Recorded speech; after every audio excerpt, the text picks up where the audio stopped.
please welcome the League of Women Voters of Greater Peoria President of the Board, Chris Kaergard.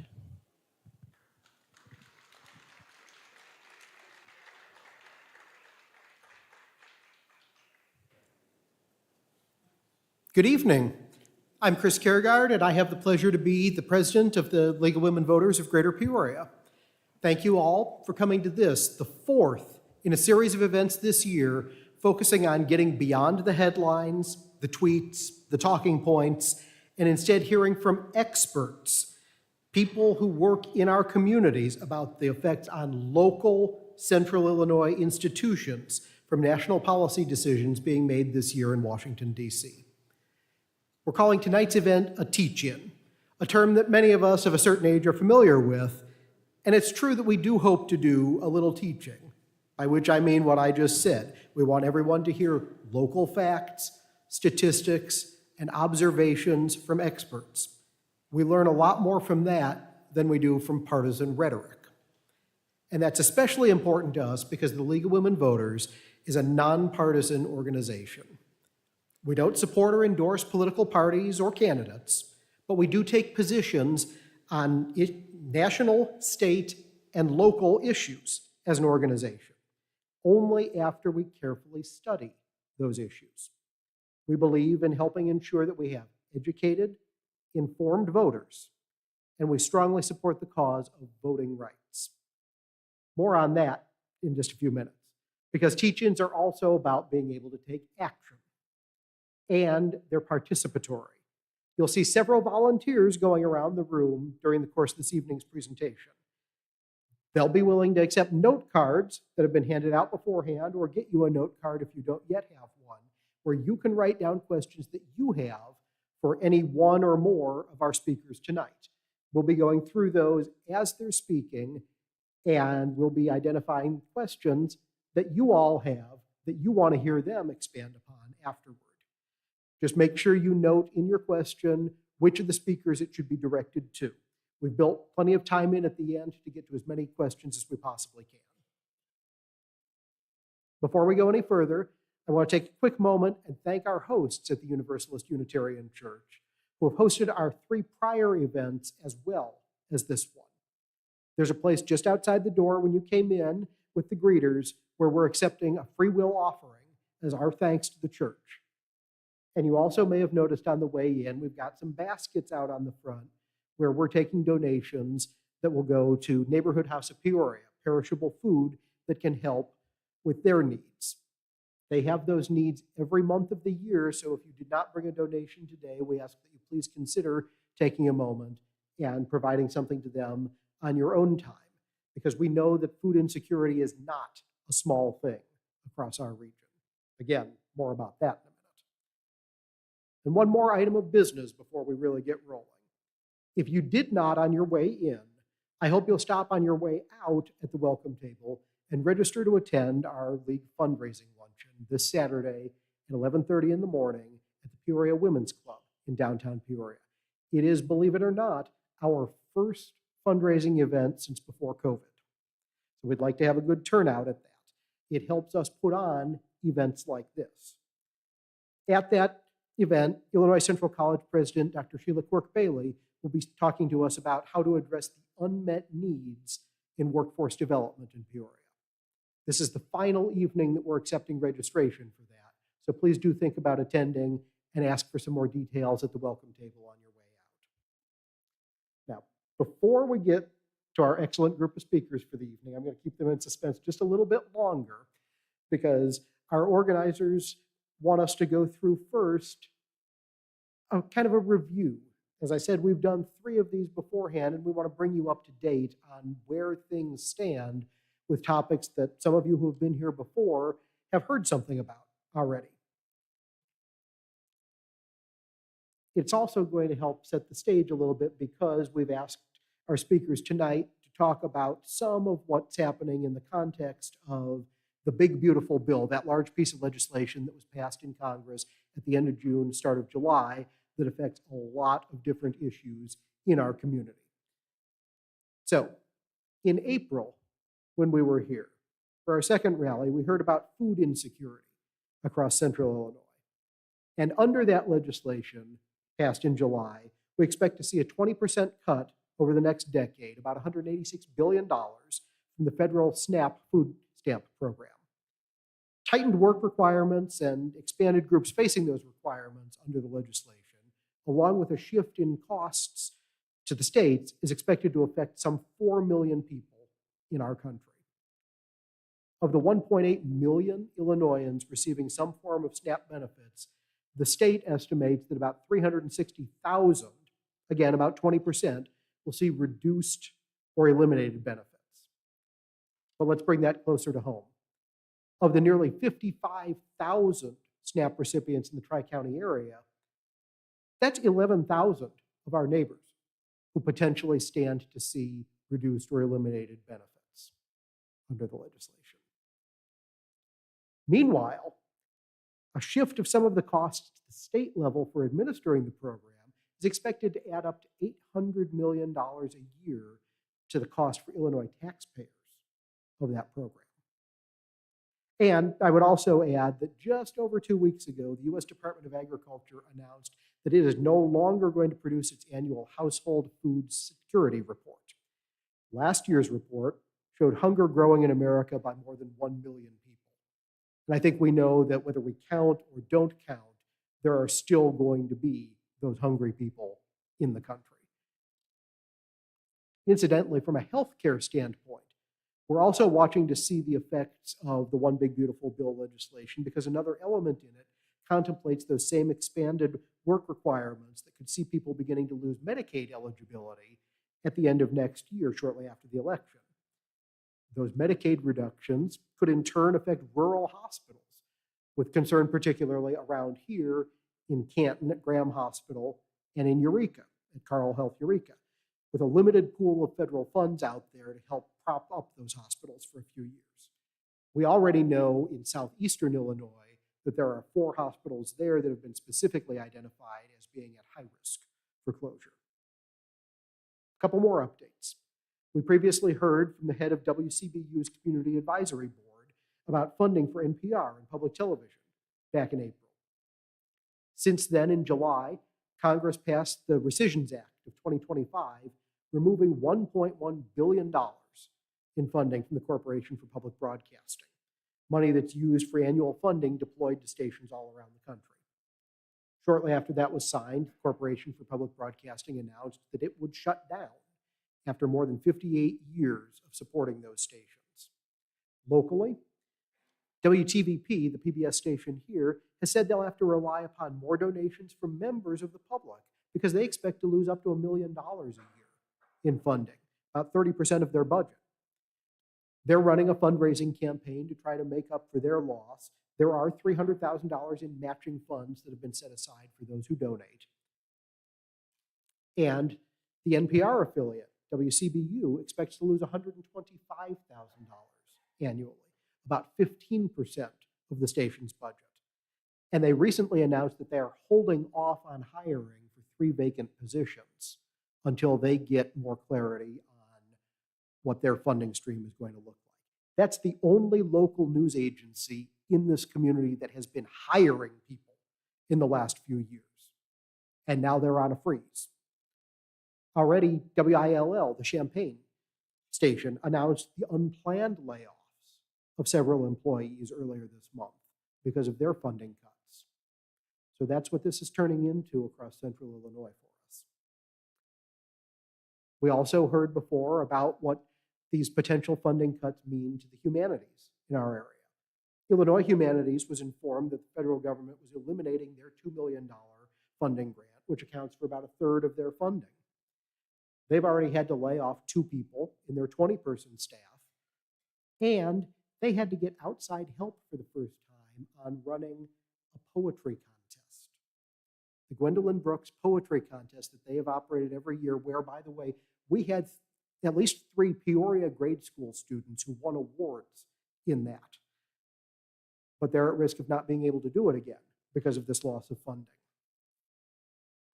The budget for next year being contemplated in Congress imagines as much as a 1/3 cut in grants to the humanities federally. And about the only bright spot so far seems to be that the state of Illinois was able to hold its funding for the humanities and arts organizations in the state steady. We also heard a report during our June rally with concerns about funding for NOAA, the National Weather Service, and what those effects could mean on weather reporting and severe weather warnings right here in Tornado Alley. The administration is continuing to seek reductions for NOAA in next year's budget, but there's been some pushback in Congress to that. And right now, it's looking as though the proposal that's up in the budget, assuming it passes at some point, contemplates a 6% increase, at least, in National Weather Service funding. One of our local members of Congress has introduced a bipartisan bill that would further increase Weather Service funding to help restaff some of the vacant positions, in part by declaring those Weather Service employees necessary public safety employees if they're involved in helping generate weather warnings during severe weather. And that's as good a spot as any to let you know that the League has reached out to both of our members of Congress in Peoria to ask them to sit down with us for a 30-minute interview, each of them, about these federal changes in the One Big Beautiful Bill Act. One of them has done so, and the other one still has 29 and a half hours to respond to our request and schedule a time. Be looking for at least one, hopefully both, of those interviews on our website, LWVGP.org, later this month. I think you'll appreciate some of the more detailed answers that we got to those questions. In the meantime, and I hope you're not feeling drowned by statistics yet, in the meantime, several other issues we've talked about. Federal funding for LIHEAP, the low-income heating assistance program, and other forms of energy assistance. There are proposals right now at the federal level to eliminate that funding, though with the budget stuck in limbo right now, we don't quite know and may not know until after a potential shutdown this week what that funding has looked like. There's been some pushback in Congress to there being a full elimination of that. Locally, if you live in Peoria County and you rely on those funds, you should know that right now they're being administered by Tazewell Community Services through their new office on North University Street because of a changeover. Given some of the challenges PCCEO is facing now, that's been shifted for the time being to Tazewell.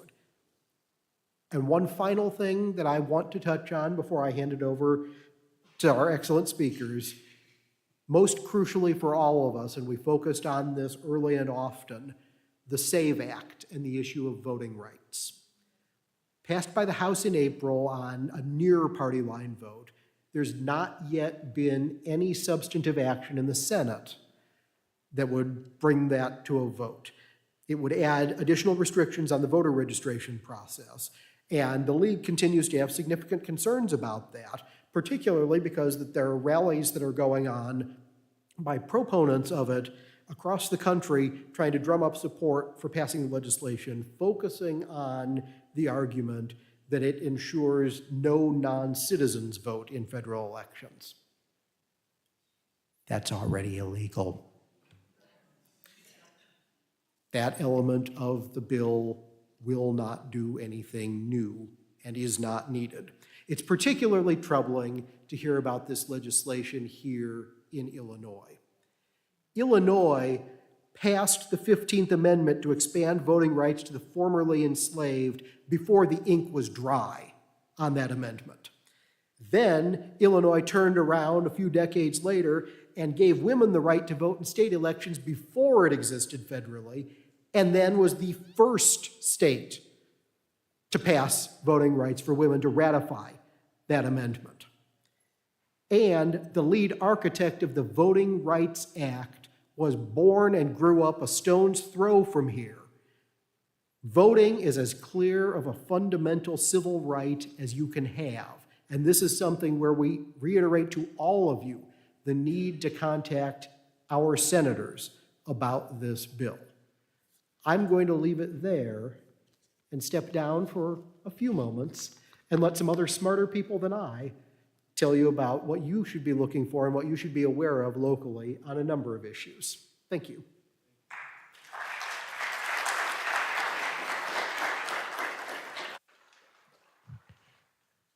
Ladies and gentlemen, please welcome the Sheriff of Peoria County, Chris Watkins.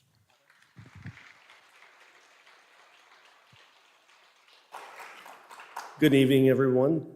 Chris is what a great speaker. I have to follow that. So I was asked to come here and talk about immigration. You don't see that on the news too much these days or anything, right? No, it's a great topic to talk about, but it's important to be factual and let you kind of know what we see locally with immigration enforcement that we see right now. First, I'm just going to run by real quick Sheriff's Office. Most of you guys know what we do. We have 180 employees. We're in charge of the courthouse security. We serve thousands of papers and evictions a year. Right now we have about 300 detainees in our jail. It's still pretty high, mainly because of the violence that happened coming out of COVID. Some of those cases are still, the gun violence was pretty high in 21, 22, 23. So I'm hopeful our population, after those cases get disposed, we'll see that population decline a little bit, like a lot of jails that we have seen in the state of Illinois. We have 65 patrol deputies, another 60 correction officers. We are almost fully staffed for the first time in a very long time. We hired 12 correction officers in the last 2 months. So we are really seeing a big change, and that helps our office out quite a bit, and that translates into better service for you all also. And we have a bunch of task forces, the U.S. Marshals, Secret Service, ATF. We do have crime in Peoria, so it's important to have those people be specialized in solving a lot of those crimes that we deal with on a day-to-day basis. Okay, Illinois Trust Act. That's the act that Governor Rauner passed in 2017. What that is mainly just, it prohibits us from really participating in any federal law enforcement, immigration enforcement, or sharing information with the feds. The only time I can do that is if they present me a criminal warrant, right? The big two different things you're seeing is the civil immigration detainers and then the federal criminal warrants. If they present us the criminal warrant, then we have to assist. If they call us and they're in distress, we will probably have to come and assess that situation. We're not gonna let somebody just get hurt in our county. From what I'm seeing right now, I have not had any ICE agents reach out to me yet. You can see a lot of their focus right now in Illinois is up north. Does that mean it's gonna come to Peoria? Maybe, right? They don't have to let me know. They don't have to call me and give me a heads up. They are the feds. They can come in and do whatever they want. That's federal law allows them to do that. Usually they give us a courtesy when they come in town, but they also know everything going on in Illinois. I don't think that's happening a ton right now. So, but from right now, my agency has not assisted them. They have not really requested us to assist them right now. We are seeing people arrested with civil detainers, and we just let that go. State's attorney files local charges on them or whatever they do, and then they get released or held or whatever. But we're not, by law, I can't help. No matter what my personal opinions are, I'm not going, there's ethics with that, right? I'm not gonna violate the law if the law says that. The Attorney General right now is watching every sheriff in Illinois, and they're gonna see if they violate that law. There's one sheriff that's been very open about violating that law. We're gonna stand back and watch, see what happens to that sheriff, right? It doesn't matter what my personal opinion is. The law is the law. And it's a very touchy subject right now, right? And everybody has a different opinion, but my number one goal is public safety in Peoria County. I think the Peoria chief would tell you the exact same thing. It doesn't matter what side of the aisle you're on, it's just public safety. I just want everyone to be safe. Sometimes it's harder with politics in Illinois to do that sometimes. So there's two parts of the Illinois Trust Act, and then there's also the, I'm drawing a blank, the SAVE Act. What's it called? Sorry. Don't think I have that on my slide. There was another one that was passed 2006, where it protects, if someone's here illegally, Voices Act. It protects somebody that if they're here illegally, if they call as their victim of a crime, we can't arrest that person for being here illegally. I don't know anybody that's doing that anytime around here. We don't ask by law, we can't ask if they're here illegally. So if they're a victim of a crime, we're going to treat them as a victim of a crime. And I don't know anyone that's not doing that around here, at least, I can say in Peoria County, all the police agencies that I'm aware of.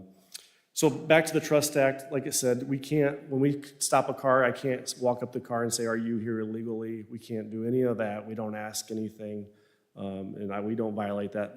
We have very, very strict policies at the Sheriff's Office, and I know Peoria PD does too, to follow state law.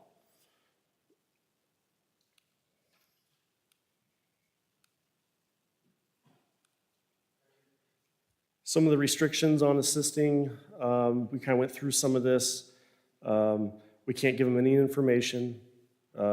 They're not inside our facility operating, nothing like that. I don't hold anybody. There's a couple county jails that were holding ICE detainees and getting paid by the feds. We don't do that. We have fed inmates. I right now have about 20 of them, but they're not here on immigration charges. They're here on violent crime that went federal, white collar crime, those type of things.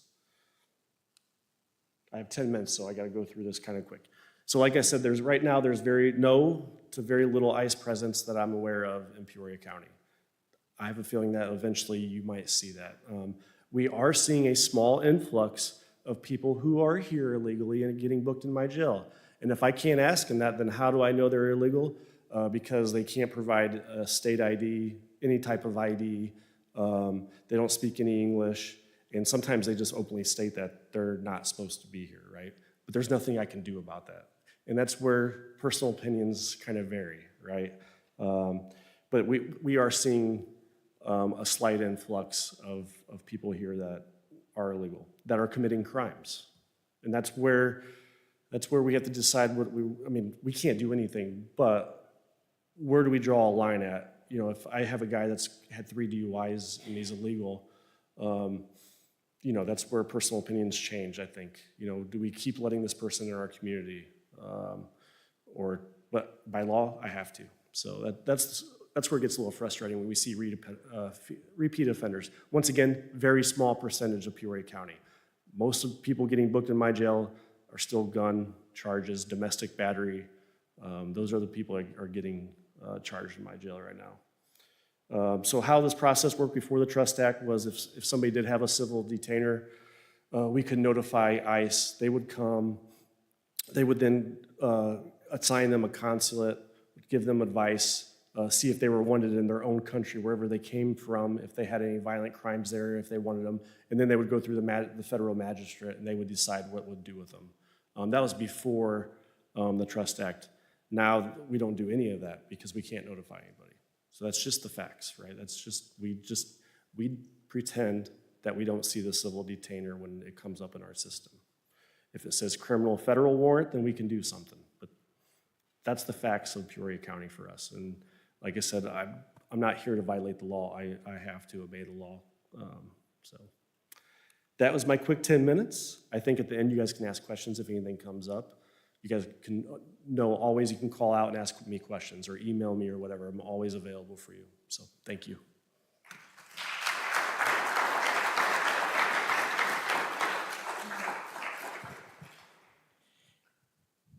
Please welcome the Public Health Administrator for Peoria City and County, Monica Hendrickson.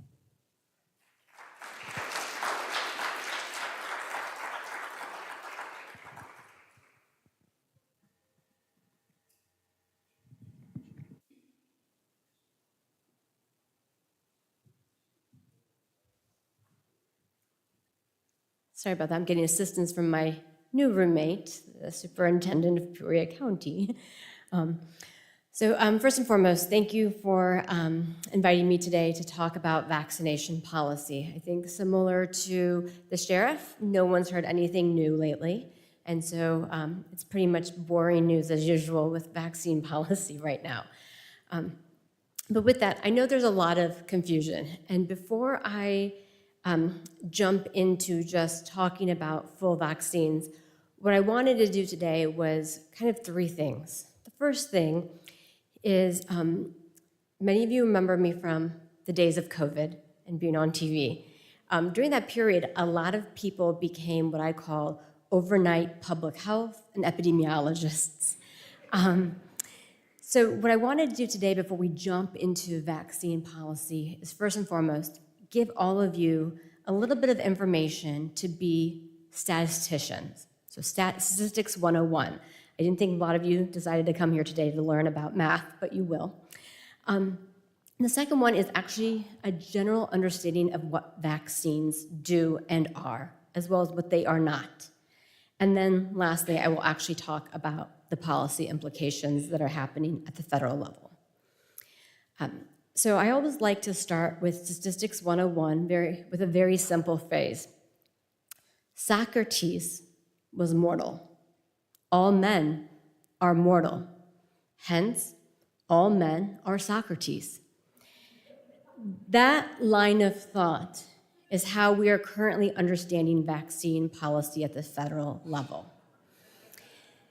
And I say that because it is actually an honest mistake. I'm looking around the room, and I know we have individuals that are viewing virtually, but just a show of hands, how many here on the room, actually everyone in the room, raise your hand. Okay. Put your hand down if you work in healthcare. As in, put your hand down if you've been in engineering. Put your hand down if you've ever done any research in your life.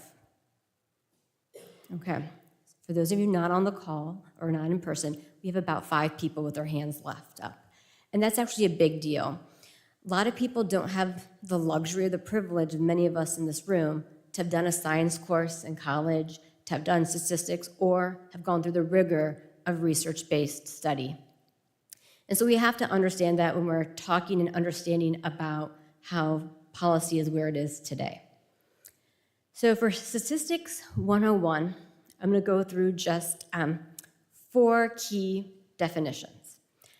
The first one is correlation, okay? Correlation really talks about the degree in which 2 variables are related or at least appear related. Causation is the relationship where a variable directly influences another variable. So again, many of us had the luxury of taking science classes later in life, but we can all agree there was a science experiment where you had 2 plants. You put one in a closet and you put one in the sun. And this was usually maybe 4th or 5th grade science, and you would make sure it was the same type of seed, that you gave it the same amount of water, it had the same type of dirt, it was in the same size container. You try to control for everything. All the things that we control for are variables. And so you have things that are independent variables and dependent variables. And at the end, we wanted to know which plant survived or grew the best, right? I remember distinctly one kid in my class decided to test music, like different types of music with plants, which I thought was unique, but turns out some music makes a plant grow. Who knew? But that's correlation and causation. The other word you'll hear a lot is confounding, which actually means what it sounds like. Man, that's really confounding. That's really confusing. And that's really what it is. Confounding is when there is an uncontrolled variable that influences both the thing that we're studying and the outcome that we're looking at. The best way to think about this is when we do a lot of science experiments, we get to do it in a lab where we control everything. The water, we're pipetting detail by detail. But in real world, when we're looking at studies, there are uncontrolled variables that we have to consider. And so sometimes you'll hear, especially recently in the federal dialogue, that they've been hiding data. What they've been doing is controlling for these confounding variables. So a good example is a lot of people, who drinks coffee here? Any coffee? I gave blood today, so I had to take a while before I could drink coffee. I didn't get my coffee until 10 o'clock. But there was a study that wanted to investigate the relationship between drinking coffee and the risk of lung cancer. Yeah. Because they saw, okay, they've seen it before with people that go to bars and lung cancer. So there must be a connection. So there's an observation that we see, so we then form a hypothesis. So in this case, it was coffee and lung cancer. What they didn't control for is smoking. So if you don't control for smoking, you can make the assumption that there's a relationship between coffee and lung cancer. Similarly, for going to a bar and for lung cancer.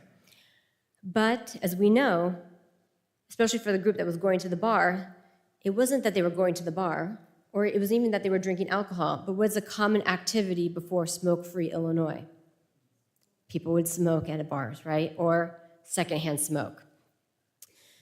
What they found in this study of coffee drinkers and lung cancer is that coffee drinkers were also likely to be cigarette smokers. So when they controlled for that confounding variable of smoking, they realized that there was no connection.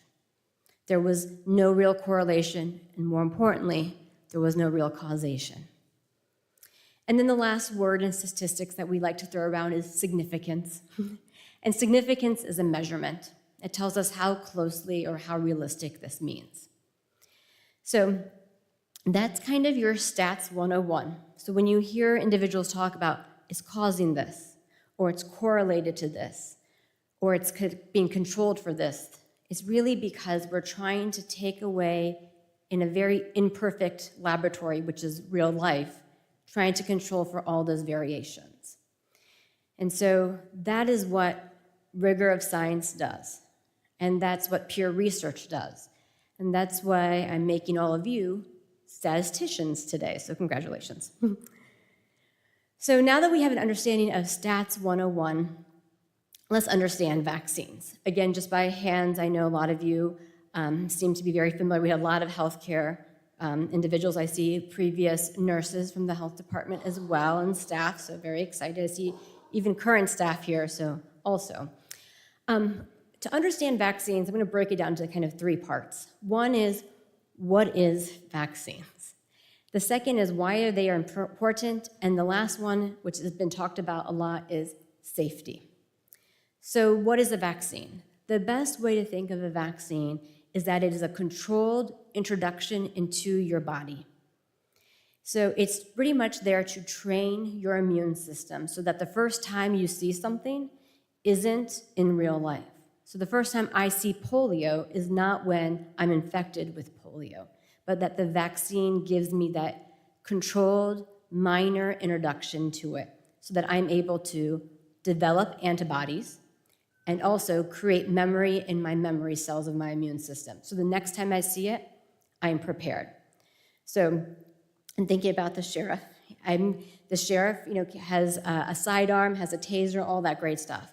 I'm pretty sure the first time he uses it is not in real life, but in a training capacity. So he learns muscle memory, control, all of those. It's the same idea. I'm guessing when he's trained, he's also looking at variations of people to make sure, is this person agitated mentally or are they actually aggressive? He's making those distinctions in a trained mechanism. He's learning those memories. That's the same idea of what a vaccine does. It is training our bodies so that when we see this criminal of the kind of disease world come at us, our body's prepared, and we do it in a controlled mechanism. So that's what vaccines do. They're important because they will decrease transmission. They will decrease the severity and complications you get. And most importantly, we have herd immunity. I always like to do this exercise with younger children, but herd immunity is the idea of we all become superheroes.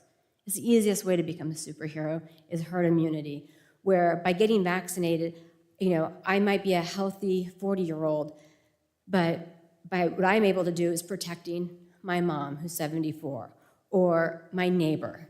So the idea of being a herd immunity is that we create that barrier around us. And that's also the thing about vaccines and just what we do with diseases is that it doesn't stop in jurisdiction, right? We saw with that COVID. The first case was in Woodford County. It didn't all of a sudden just come to the Illinois River and be like, that's good, I'm not traveling anymore, I'm just gonna stay in Woodford County. That's not how diseases work. And it also doesn't make a difference between me or you. I'll try to get to anybody. And so that's why they're so important. And that's why the policy becomes an issue because we're not talking about independent choice, right? We're talking about a community's decision to protect one another. It's very uniquely different. And that's why I think vaccine policy becomes so interesting, right? Because we talk a lot about policy as individual choice. And I think that's what a lot of the language in policy is around vaccine, about your independent choice to protect yourself, but they fail to realize that the number one job of vaccine is also to protect others. And so that's why it's really interesting to think about when we talk about vaccine policy. And the last thing is safety. The amount of rigor that vaccines go through is unheard of. The vaccines that we use today were developed decades ago. And in a few years, it will be centuries ago, to think of it, right? The amount of rigor that comes through it is impressive. And oftentimes they like to confuse you with more vocabulary words, efficacy and effectiveness. Efficacy, they'll say, oh, this is not, they claimed it was 90% efficacious, but it's only actually like 10%. That's a kind of a extreme, but efficacy is when we test it in a clinical setting, again, in that lab setting where everything's protected, even the mice are taken care of exactly the same, right? Effectiveness is real world, when we're out and about, where we have to control for those variables, those confounding variables, right? So that's what it means when you see those terms. So that hopefully is just your vaccine 101 to go with your stats 101, which you guys now can all become public health professionals, so congratulations. But when it comes to policy, what does this mean? I was just talking to the next presenter about this. Right now, it's whiplash. It feels like whiplash every day because the news we get one day changes the next, right? So when we talk about what this policy does, it touches on two things. It touches on access and costs. Most people think that, or most people have currently gone and got their vaccines at like a Walgreens or a nurse visit, right? Very easy, accessible way to get it. But what the policy does now is changes our access. So ACIP, which is the advisory council that met on the 18th and 19th, that is the federal level that gives recommendations about who should get the vaccine. It's not the FDA. FDA talks about safety, okay? ACIP tells you, okay, based on the science, based on those confounding variables, based on the effectiveness, real-world examples, this is where we think this vaccine should go. A great example is Gardasil. It protects against HPV, which causes multiple types of cancer, especially within women. And so they actually recommend to give it at really young ages before children get sexually active because they want to have it have no exposure, right? So that's what I mean by there's a safety component and then there is a recommendation. The thing about ACIP is when they make a recommendation, your providers, your doctors, they can always override it, okay? If you have a doctor that says, hey, you're high risk, Monica, I think you should get it at this age, maybe earlier. Or you, I think, would be better suited to get it from here. They can always do that. But I will tell you something statistics-wise. In Peoria County, only 40% of the residents have a primary care provider. So who are they getting that conversation with? Likewise, the other part of that ACIP is that it plays into what insurance will cover. So now, me going in, giving you my insurance card and walking away and be like, that was covered, now I'm paying $200 for a vaccine. It changes access. People then have to start making harder decisions about getting vaccinations because of the cost of it. The last thing ACIP does, it also tells you what vaccines we can give to children through a Vaccine for Children program where the federal government will buy the vaccines and then allow locals to administer it. The vaccine is free of charge, and the nurse's visit is what's covered.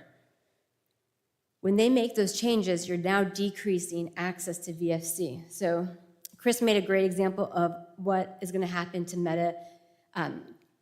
Medicaid here in the next few months or years, right? The other thing to realize is that in Peoria County, 1 out of 4 children lives in poverty, and 1 out of 3 is on some form of Medicaid. So now you're talking about eliminating their ability to get that vaccine. It can be very challenging. The news with MMRV, otherwise known as ProQuad, that came out on the 18th doesn't really change our ability to protect against those diseases, but it makes it a lot harder, and more importantly, it makes it much more confusing to families.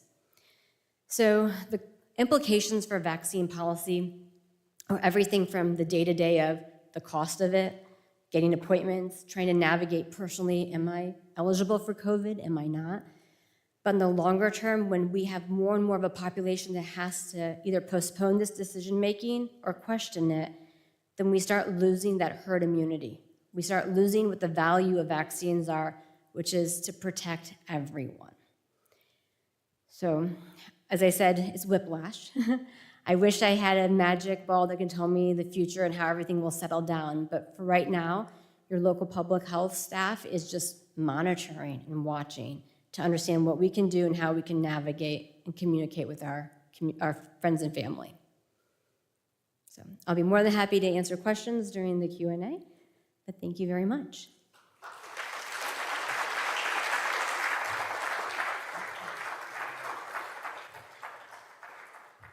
Please welcome from Illinois Community College, Vice President of Workforce and Diversity, Arnitria Shaw.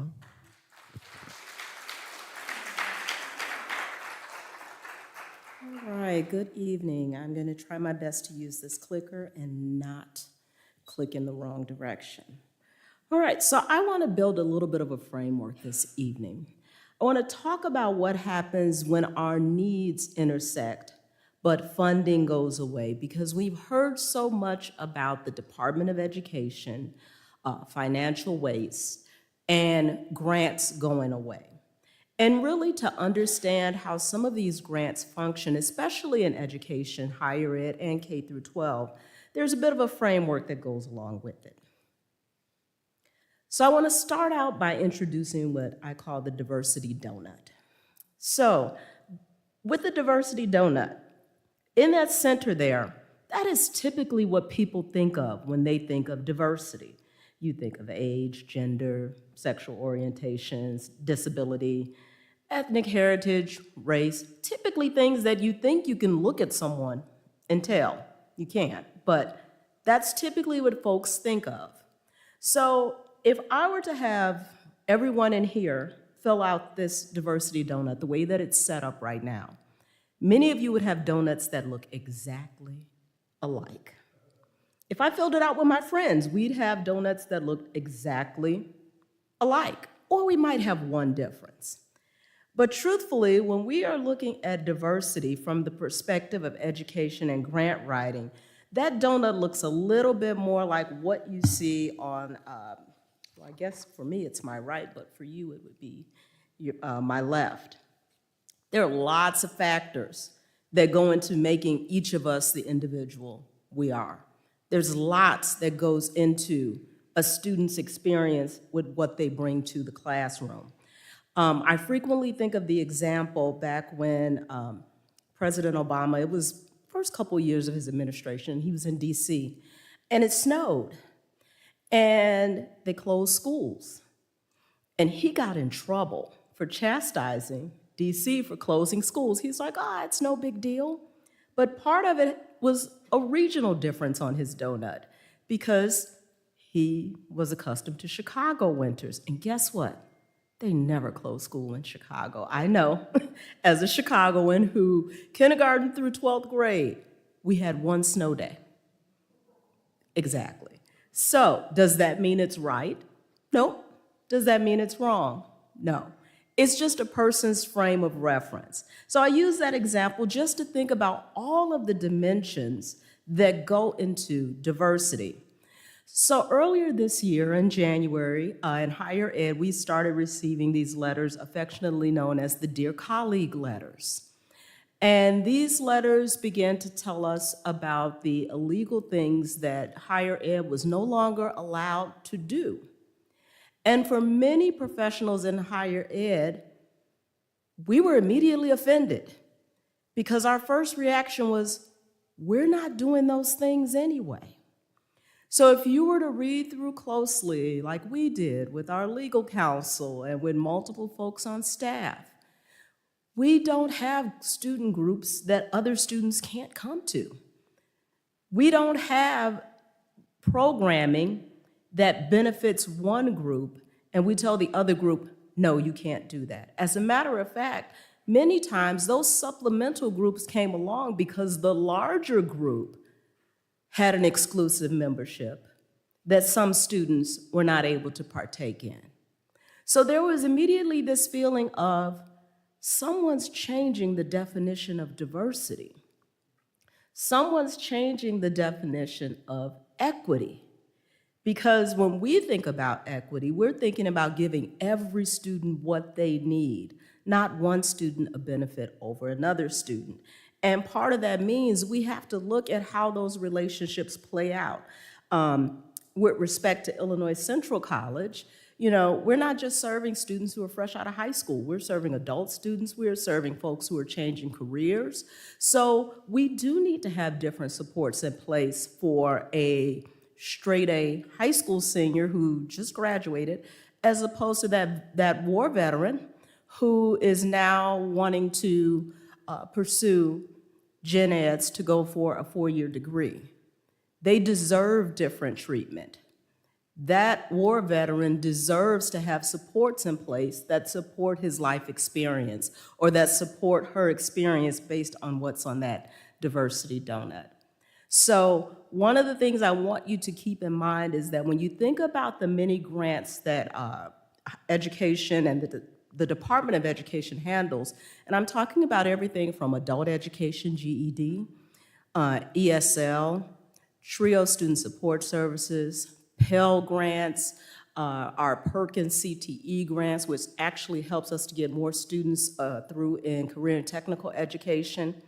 None of those grants are written solely on what's in that singular diversity donut. It just doesn't happen. All of those grants take into consideration multiple factors to ensure student success and to also ensure that as students are spending money, Pell grants, government money on education, that there's some insurance that goes along with that, because access to college is great. We call that college 1.0. But if you don't have support to go along with access, we call that debt without a degree. And that actually could cause more harm to a student than them never interacting with the education system, higher education system at all. So I'm going to go to my next slide, I think. There we go. So rather than thinking about diversity in terms of those binary, you're this or that, it's us or them, I want us to start thinking about it more in terms, especially when it comes to education, in terms of we and us. And Dr. Kimberly Crenshaw actually came up with something that's even better than that old diversity donut. It's called intersectionality. And this is one of those words, mark my word.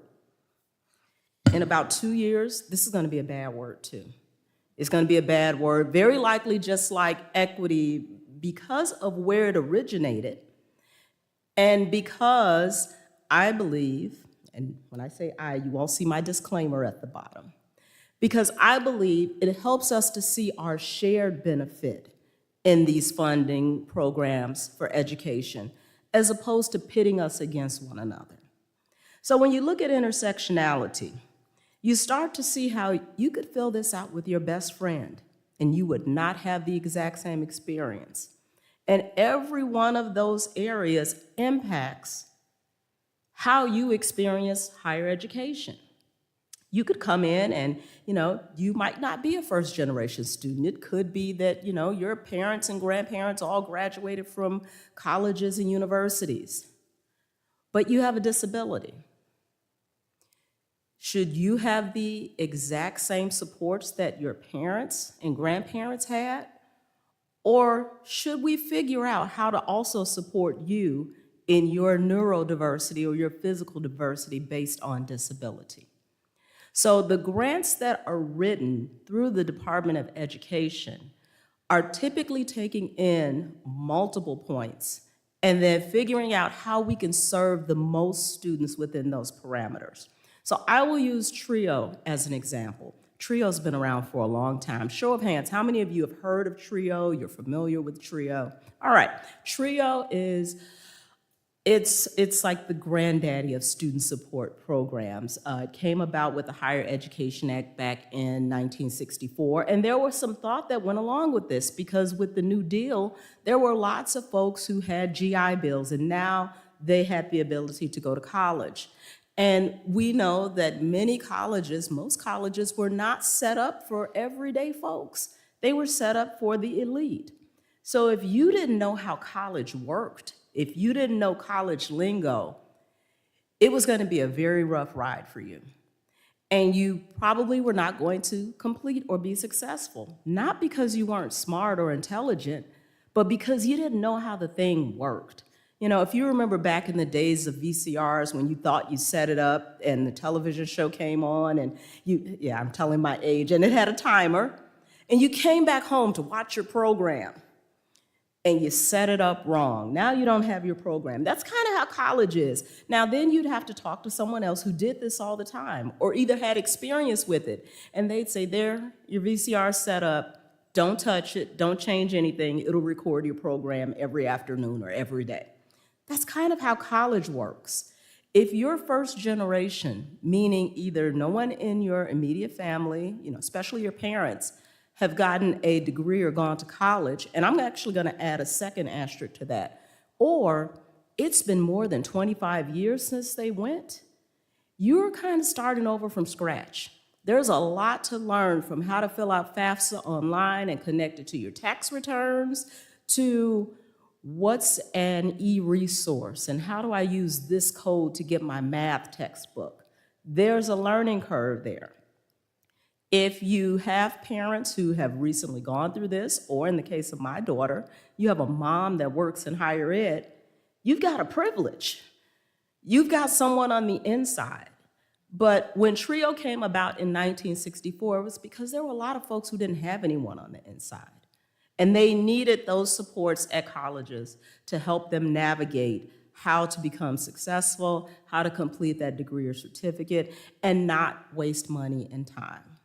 So, one of the criticisms that you've probably heard in some of these Dear Colleague letters, especially related to the Department of Education, is that there's not a lot of data that supports how effective these programs are. So TRIO consists of multiple programs, but at Illinois Central College, there is TRIO's SSS, Student Support Services. It is specifically for students already at ICC. The qualifications are that you're either first generation, low income, or disabled, or any combination therein. We also have Upward Bound and Talent Search, because one of the things we learned is that you have to reach down a little bit earlier than last semester, senior year, to really get students on track and help parents to understand how to navigate the education system. For a long time, I was the director of TRIO Student Support Services, and for every student we served, there were approximately 36 fields of data that had to be filled out for that student. Every year they were in the program, and for 4 years beyond. If you were to type into Google right now, TRIO dashboard data, it comes up by state and congressional district. And you can actually see how much was awarded, what the yearly outcomes were, and our outcomes are based on persistence. You stayed in school. Retention, you had the GPA and good academic standing to continue, and then completion or transfer to a four-year institution. Those competitions happen every 5 years. You cannot get a new renewal if you haven't fulfilled the objectives from the year before. So there was also, again, that collective feeling of being offended, because TRIO professionals were thinking, we fill out 36 fields of data that go into a government system every December on every student we've ever interacted with. And TRIO frequently has the saying, TRIO works, because we get to see that data in action, and you get to change your program along the way. But I say all that to say, the other thing that was, sort of disheartening to folks when it was related to TRIO, is that these TRIO grants are not big. They're not big at all. They don't have huge staffs. So the thought that millions of dollars of waste was going to be cut, and you have folks who are running a program for 300 students, and they're like, I'm only getting $300,000 a year, that's not going to help. And people often call TRIO Pell Grant Insurance. So then the next fear was, if these students are still allowed to have access and they still come to campus, but we can't support them because we don't have the program, then that actually leads to more waste.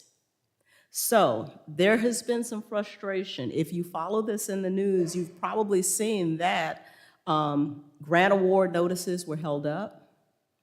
The next cycle to write for talent search has been postponed. And literally, we are holding our breath every day. When you look at this intersectionality, there was a time when folks would walk through the hallway and they would pass the TRIO office. And there was this thought that, oh, that's that student support program for those Black students who aren't ready for college. And I actually heard this said before. But if you were actually to disaggregate our data, we did help some Black kids who weren't ready for college. I'm perfectly okay with that. But you know who else we helped? We helped some kids from Tazewell County who were disabled and needed help implementing their plan after their IEP. We helped out adult students who returned who may have even been incarcerated, and we know it's cheaper to educate someone than it is to keep them incarcerated. We helped out folks who lost their jobs and needed some guidance because the last time they were in a classroom, it didn't look anything like what it looks like now. And so when we think about intersectionality, one of the things I really want us to think about is you hear all of this about education and the funding. I think I hit the wrong button. You got me? All right, thank you. Is instead of retreating to that primary donut that has just those 5 or 6 characteristics, remember that what impacts one of us is eventually going to impact all of us. There is no one sector that thinks that they're going to be safe when the domino effect of losing funding around education occurs. And so as we think about funding moving forward, as we think about voting, I'm going to challenge us to dig a little deeper. When you read that article or when you see that news story that breaks things out just by those 3 or 4 or 5 or 7 characteristics, dig a little deeper to see who they're talking about and how that actually is going to, in time, interface with your needs and the needs of your community and the needs of your families. There was one more slide. I think there's one more after that. You got me covered?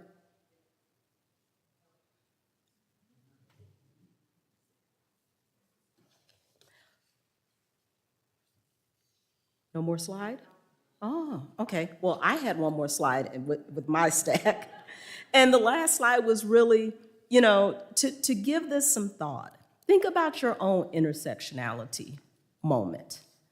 What was that moment for you where there was some support, some resource that you didn't know that you were going to need, but you were awfully glad that it was there for you when you did? The face that we often see put on need is not often the actual face that shows up in the office. And unless we do this together with awareness of how our needs intersect, we're going to figure out much too late, once the funding is gone, that those who were impacted weren't just those that we thought were going to be impacted. It's going to be a domino effect. So I will take questions at the end, but otherwise, thank you all for listening.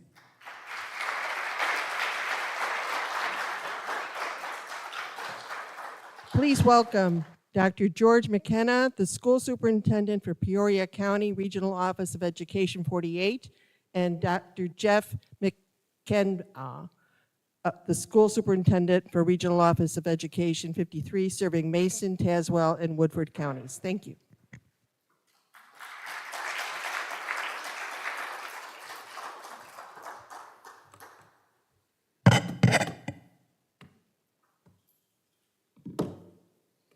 All right, good evening. Apologize for the slide deck. We had a miscommunication as far as that, so I'm going to use this computer here, so just bear with me.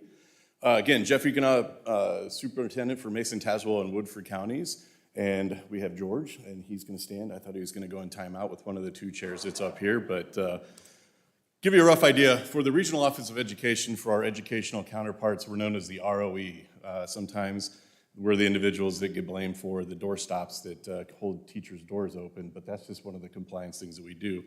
As far as the role of regional office, we oversee 5 major pillars: educational administration, and under that we have our compliance, our recognition status for our school districts. We oversee professional development, as well as teacher licensure, making sure that all of our individuals are properly credentialed within the school setting. Next, we look at financial.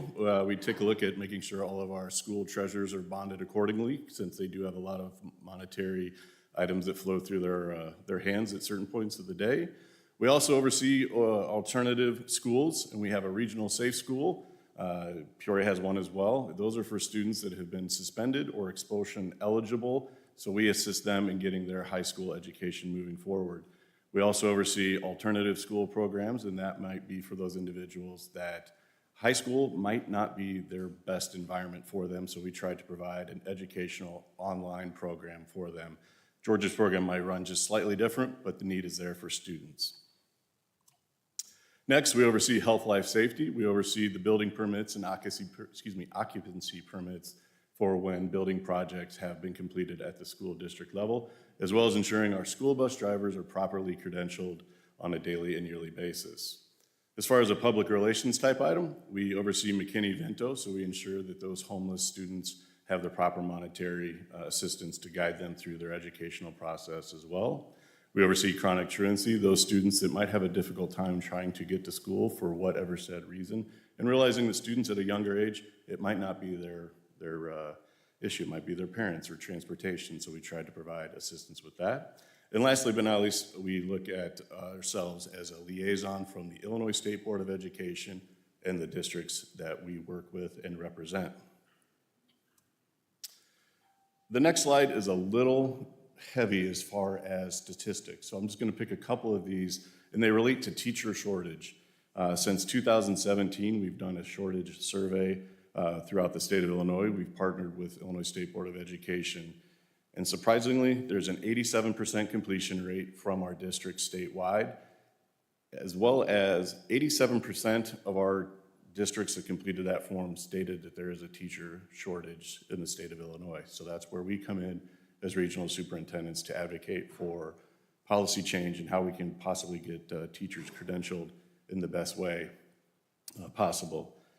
Last but not least, if I were to take one other point out of this, because I know it's a statistic-driven slide, is that 91% still struggle to find substitute teachers. So when a teacher calls in sick, we struggle to find substitutes to cover that position as well. So what's next? We're going to try and improve recruitment for our educators statewide. Finally, look at a review of funding for our districts to ensure that they're properly financed, and invest in teacher and school administration leadership programs so that we know that a teacher, most likely if they want to, will go into the next capacity of leadership. And finally, encourage our support staff to become educators as well. So those are our paraprofessionals or teacher's assistants to allow them to move into the teacher position moving forward. That being said, I'm going to turn it over to George McKenna for the remaining portion of our slides.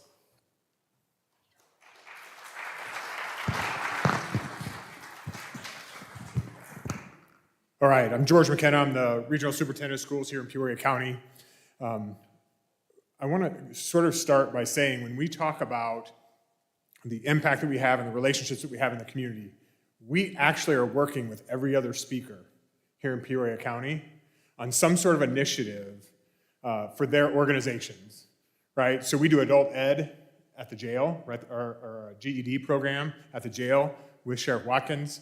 We are, of course, great neighbors, which I always appreciate hearing that, with the health department and helping them work on their emergency operations plan, because we do that for schools and school safety, which is what I'm going to talk about here. And we're working with ICC with workforce readiness skills. And so when Jeff and I talk about all the various things we do, it's even hard to just put into one slide in 10 minutes to even talk about just the relationships that we have in not only in Peoria County and Tazewell, Woodford, and Mason, but all over the state of Illinois. And so I think one thing that is on everybody's mind all the time is school safety. Luckily, we've got great relationships here in the county with the county sheriff's office and their work in providing SROs, right, school resource officers. But there are three main concepts that we constantly think about. One, behavior threat assessment and management. How do we actually find and work with someone who is exhibiting concerning behavior? It could be a threat. Literally somebody who has made a threat of mass violence and or suicide. How do we actually help those folks who have a grievance, who have something in their life that they need answered? How do we work with those people so that they don't move to actual violence? Every school shooting that you hear, everything that you see on the news, I hear it, I go, give it 3 or 4 days. We'll find out that they follow the same path that every person who commits mass violence or targeted violence moves along. And it doesn't take sometimes even a couple days. And you find out this is the pathway that they took. It's important because that's the only way for us to cut off somebody from committing an act of targeted violence, is to engage with them, to come up with a plan to help them move forward in their life in a way which isn't going to hurt themselves or someone else, right? So that's number one. Number two, and as you're going to see, I have to put a timer on. I'll be here all night. 5 minutes. Okay, so number two is really physical security and safety in buildings. I know. I was over already with Monica today for like 30 minutes to talk about a shared employee or a shared person we were talking about hiring. 30 minutes later, she's like, get out of my office. Okay, so physical safety and security. What are we doing to actually deter people from thinking that a school is an easy target? We want it to be really, really difficult. We want them to come up to the door, look at the property and go, man, I don't want to go there. Like, there's no way I can get in that door. Secondly, if they're really determined, what do we do to actually slow them down? How do we delay their entry into the building? That's where we're going to talk about our layered entries, right? We've got 3 buzzes before you actually get access to kids, right? You've got to buzz into the door. Once you get into the foyer, you got to buzz into the admin area to check in, and then you got to buzz out of the admin area, right? All of that is an opportunity to collect some information, see whether that person is there for legitimate reasons or are they there to hurt people. Now, there's a whole bunch of stuff that comes with physical safety and security. We actually teach and build capacity in districts, and it's a full day. And even then, we only get through like 40% of all the really important stuff. But I'm going to tell you, that's number 2 on our list. And number 3, what are we doing during an incident? Standard response protocols. We're very lucky. We're in a 4-county coalition with Jeff at ROE 53 and his 3 counties in Peoria County. We're trying to standardize our responses that schools have so that police know when they hear a word, when families go throughout communities, they hear a word, they know exactly what's going on, right? And maybe how severe the situation is. If we're all using different language, then we all have different interpretations. Some of the most important work that we're doing is what happens if we have an incident. We have to evacuate the building.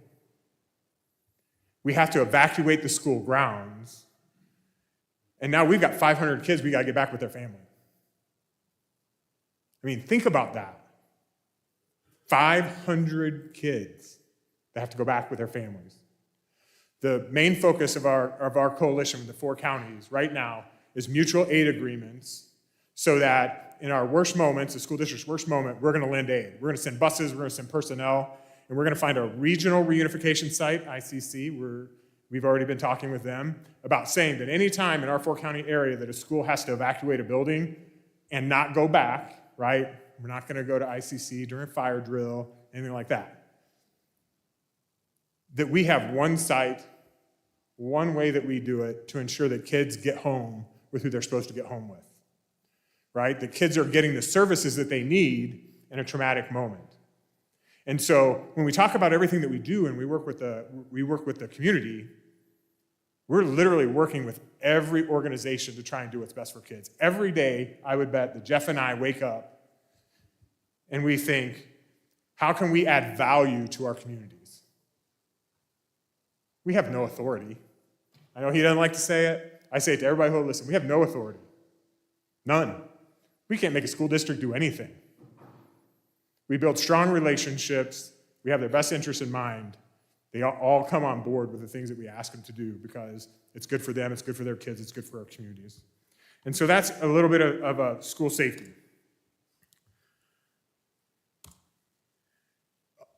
What's been in the news lately, as I'm looking at my time here, 1 minute. You'll hear about the mental health screener. 2 minutes? Thank you. I knew if I complained enough, they'd give me an extra minute. That the mental health screener, you've heard that a lot recently. Statistics, everybody likes statistics, so here's a couple more. In 2023, 40% of adolescents who had a depressive episode had no access to care, right? That should echo what you've already heard from 2 of our other speakers about not having access. 71% of our districts already do things for wellness. They've already recognized the impact that wellness in and of itself has on students' academic performance and their overall success.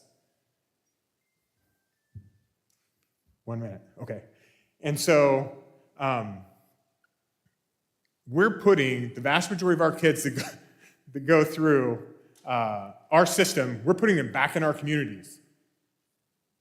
Our ability to find a student, to assess whether they have a mental health issue, and then provide services might help that student avoid a lifetime of not meeting their potential.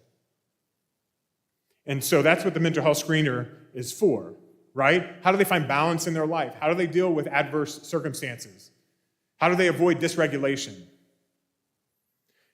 And what we find is students overwhelmingly support it. They know they need it, and they know they have friends and colleagues, friends in school that also need it. So, mental health screeners, proactive identification, students receive support, and they're lucky if they're in Peoria County because we are somewhat rich in our number of supports that we offer. Timely interventions, right, and a connection to the appropriate services. That's the law. 2027 is when those screeners will roll out. So we still got 18 months, but we got a long way to go. The only other thing I had in here was funding considerations. I'm telling you, this happens all the time. People try and pull me off stage. Luckily, I'm a big guy. So here's what I'll tell you in a nutshell. It's a snowball effect. It's the little cuts. Starts rolling downhill, and another little cut, and another little cut. We already have districts. I met with 4 superintendents today. I had meetings separately with all of them. They're all talking about the economic environment that we're in and a need to cut their staff. All of them. And we're no different. The ROEs are no different. We lost funding for 3 people. Literally 2 overnight. Right? We kept them on because we want to provide great service. We already talked about great service, right? And then our school safety person, we lost our Department of Homeland Security grant, right? Terminated, effective immediately in July. And we would say, are schools going to be less safe or more safe? I argue less safe. We kept our director of school safety on because it's a priority for us, and we're putting our money where our priorities are. And so that's what I would like everybody to just consider, that snowball effect of these small amounts of money that end up major issues when it hits the bottom and starts rolling over people. We talk about how the Department of Ed too. This is my last one. There are four major things. If they'll keep their eye on the FAFSA, right? The free application for federal student aid. They'll keep their eye on Pell Grants. The number of students that we have that go to school, and Arnitria can verify, there's a high number of students that the only reason they can go to school is these Pell Grants. 2, special education ADA funding and support.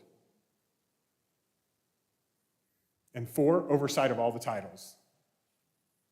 Right? We want oversight of all the funds that are being rolled out. They're actually being reduced. If they'll keep their eye on those, it won't be dramatic for all of us. It won't be terrible moments for our kids, and in particular in our future.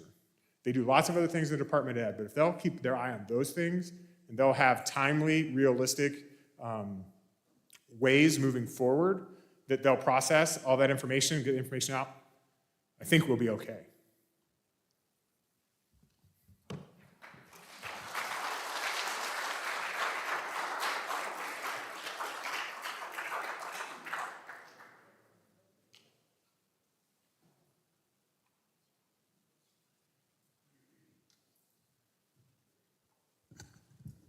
All right.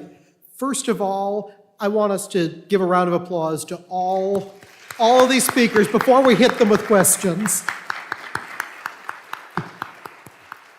These are all very smart people who run very, very good, efficient offices. I thank you for taking your time tonight and coming here and sharing that. I know we had a clock on all of you, but I learned a lot from each of you, from what you had to say. Now I want to hear what more you want to know from these fine folks.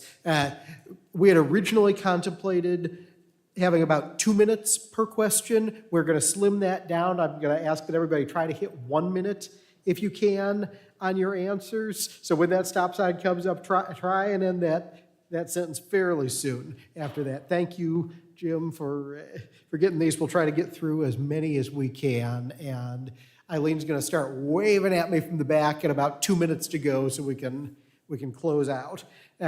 First of all, for Sheriff Watkins, and we're going to have people giving answers stand at the front by where they're sitting, turn and face the audience. So Sheriff Watkins, first of all, can private business or government, other than yourself and what's prescribed by state law, can private businesses or government deny access to ICE to come onto their property without a warrant by a judge? Wow, that is a good question. Is this on? Okay.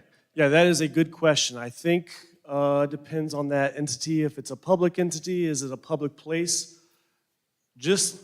You would almost be the same as a law enforcement officer. Same as if I could come in obviously I cannot come in your house without a search warrant or exigent circumstances. I think that would fall along the same lines as a federal law enforcement officer. Could they go into a public place like Walmart?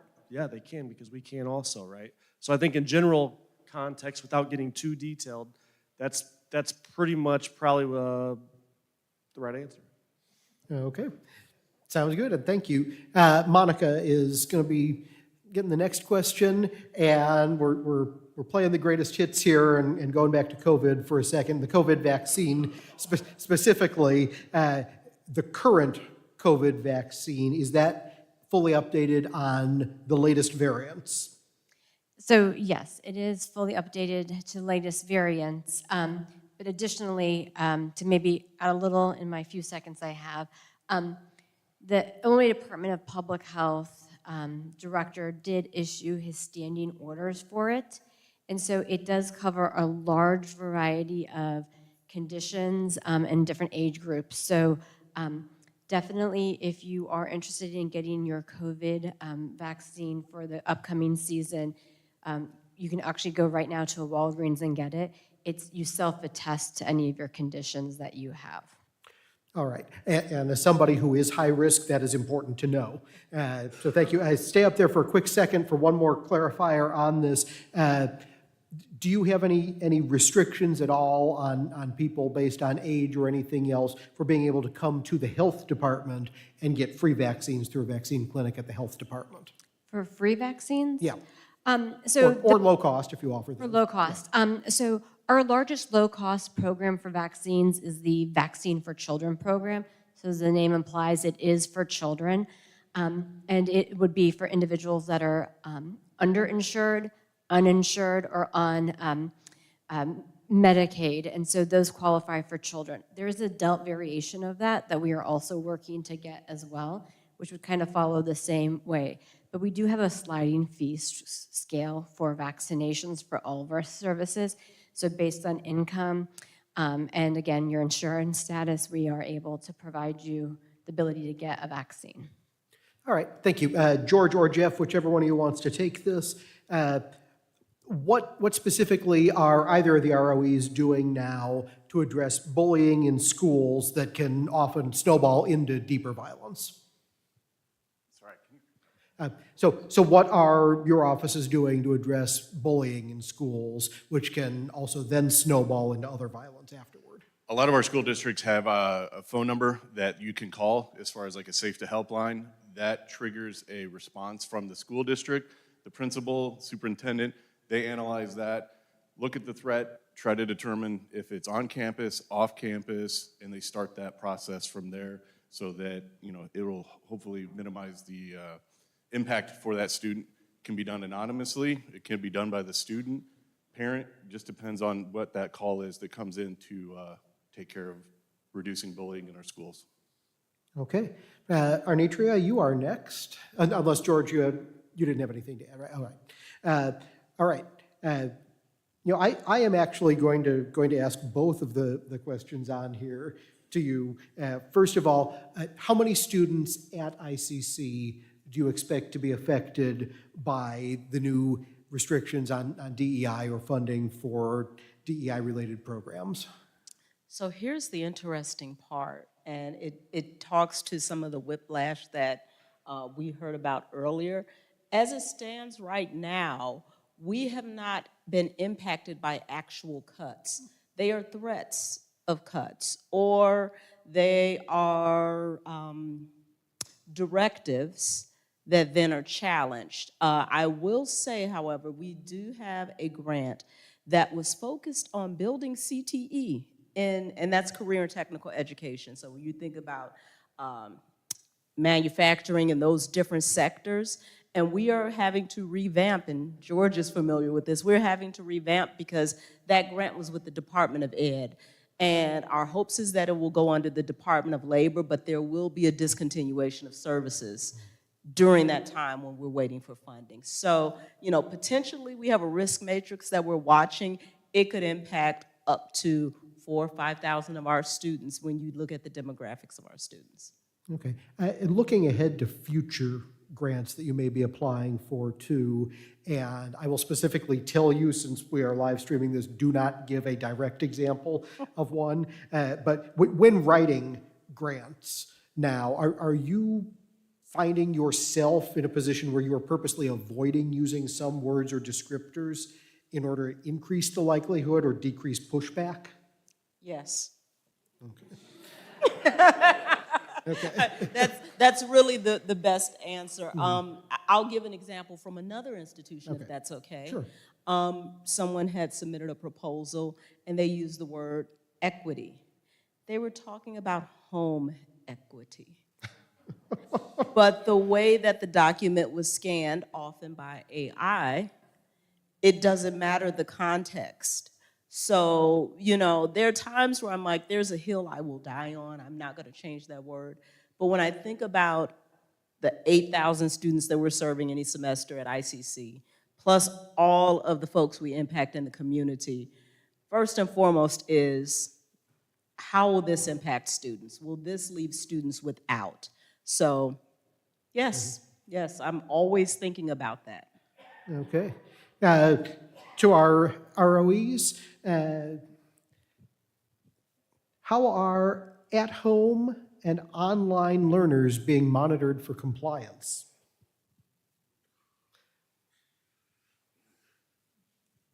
And what interaction do those students have with teachers?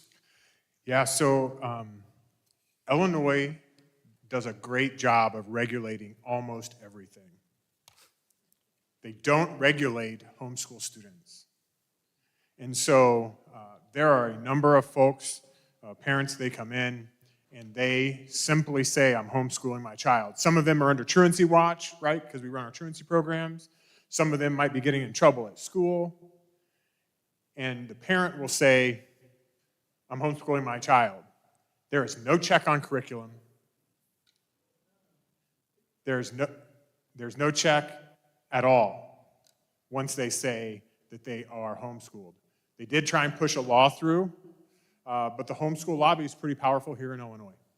And so it was unsuccessful. And so any of our at-home people, students, some of them getting a 100% fantastic education, right? So I don't want to say homeschooling is poor, but there is no check and balance there. Okay, and that is convenient on timing. I've just been gestured at from the back, so we'll finish up with just a couple more questions here. Sheriff, I want to clarify from you, because you did indicate that there are some instances where Illinois law would allow interaction with ICE on federal warrants, correct? So is the Sheriff's Department required to cooperate with ICE if they ask for your cooperation in addressing federal criminal warrants at all? Federal criminal, that's the big thing, not civil, federal criminal, then we can assist. Okay. Somebody out there wanted to clarify that. I think that's an important It distinction. can be complicated, yes. We're all learning this. All right. And let's see.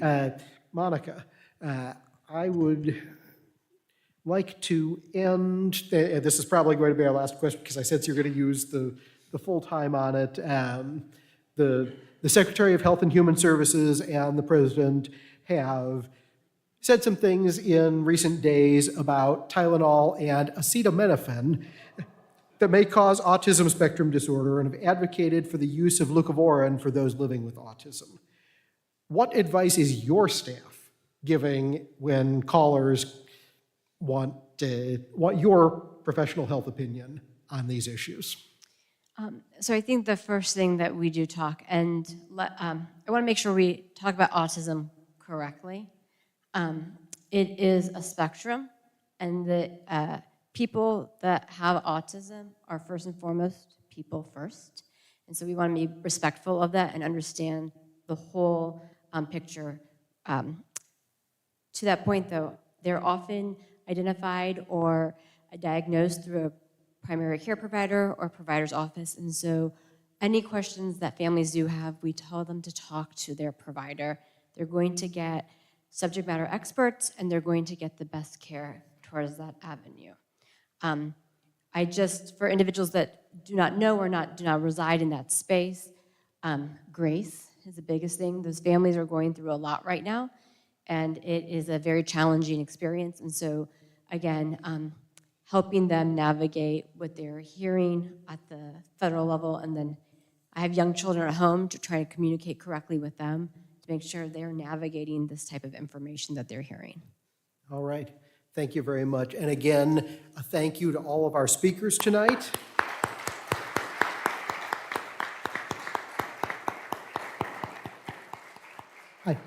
I hope everybody has learned at least something, and I suspect you have learned at least one thing from everybody who spoke tonight. As we close, I want to let you know we have several additional events that are upcoming. We and the Illinois State League are encouraging our members to take part in the next wave of 5051 protests coming on Saturday, October 18, including one locally about which there's information in the lobby. We're reminding all league members here to participate with their league t-shirts and with nonpartisan and issue-oriented signs if you choose to go.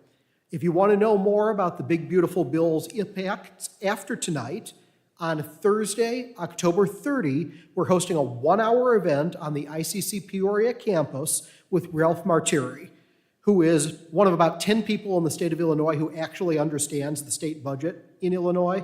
And he is going to take us through what the federal effects are likely to be at the state level for state funding coming in about that. That's going to be in the Arbor Hall Auditorium on the ICC Peoria campus starting at noon on October 30.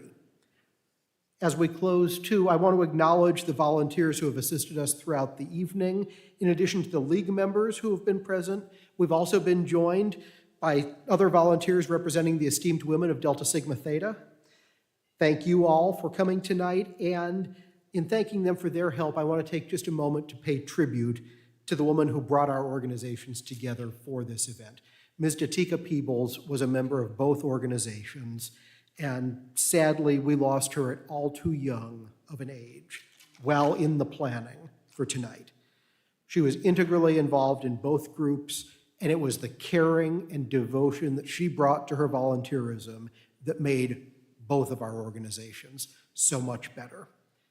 And that work, that activism, is a reminder of this motto that you see up here, that democracy is not a spectator sport. After what you heard tonight, I am asking you to think about what matters to you from what you have heard tonight, what attracts your attention. We live in a representative democracy, a participatory democracy. And I'm reminded that our elected officials work for us. So we get to give them some job feedback sometimes. And if there's something that you think is important for your federal officials to hear, your member of Congress, your U.S. senators, the president, we encourage you to contact them by phone, by email, by good old-fashioned letter, and tell them what you think about these issues. If you have multiple things you want to contact them on, write multiple letters. Make multiple phone calls over the course of a week about those issues and have your voice heard. That's the only way this country works, is if we have our voices heard and we push people to do what we are asking them to do. Have your voice heard over and over and over again. And hopefully a more informed voice based on what we have heard tonight. So thank you all for coming, and have an enjoyable rest of your evening. Our speakers will be around for a little bit if anybody needs to buttonhole them, but be sensitive to their time. I think they all want to have dinner tonight too.